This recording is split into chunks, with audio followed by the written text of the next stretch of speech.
Obama visit to Selma March anniversary sparks discord. John Lewis said this year's 50th anniversary of the Selma-to-Montgomery voting rights march should reflect the dignity of the original event, which is why he arranged for President Obama to visit the day before local officials in Alabama hold their commemoration. The result will be 2 marches in Selma, one on Saturday, March 7th, with Obama, Lewis and a record number of congressional lawmakers, and one on Sunday, March 8th, run by local leaders. Local Alabama politicians have objected. They say the anniversary has always been held on a Sunday because March 7, 1965, when protesters marching for voting rights for blacks were clubbed and tear-gassed by police, is known as Bloody Sunday. Since 1998, Lewis has led a delegation of congressmen on a civil rights pilgrimage to Alabama. The trip is sponsored by the Faith and Politics Institute, a bipartisan, interfaith nonprofit focused on racial and political reconciliation in Congress.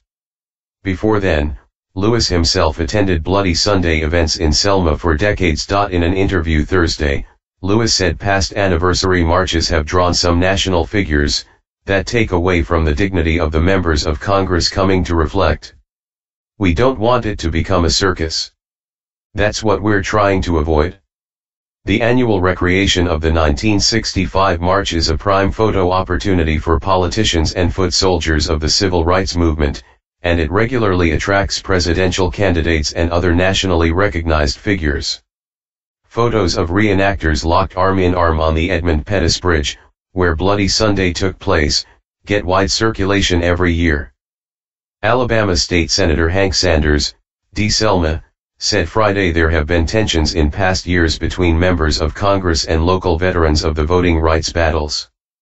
We have tried every year to have the situation be orderly, Sanders said. But there are some people on the bridge in addition to John Lewis who deserve to be on the front line. Sanders, who said he's marched on the front line only once in all the years he's helped organize the event, said he's happy Obama and the congressional delegation are coming to Selma. But if they couldn't have the entire front line to themselves and they decided to hold a separate march on Saturday, then there is something wrong with that, he said. Lewis said he wants this year's 50th anniversary event to be as true as possible to the original march before white state troopers used tear gas and clubs on the peaceful marchers. When you go back to Bloody Sunday, it was so orderly and so organized, and it was almost like military discipline, with people walking in twos, and no one trying to get to the front line, no one was pushing, Lewis said. I wanted it to be, almost a repeat in terms of the dignity. But we may not be able to avoid a lack of dignity, even on Saturday. Lewis, aided by Representative Terry Sewell, Diala, and Representative Martha Robbie, Arala, has assembled what will be the largest congressional delegation participating in the pilgrimage in its 17-year history. As of Friday afternoon, 66 House and Senate members had confirmed attendance, and the number is expected to increase by next week's registration deadline. The congressional delegation will take part in a series of civil rights-related events in Birmingham on March 6, Selma and Marion on March 7, and Montgomery on March 8. Sanders said the Faith and Politics Institute's schedule won't interfere with the traditional Sunday events and workshops, or with seminars scheduled for other days. I think this is a once-in-a-lifetime event, so we invite everyone, whether they are Republican or Democrat or Independent, in position or out of position, in office or out of office, we want everybody to come, Sanders said.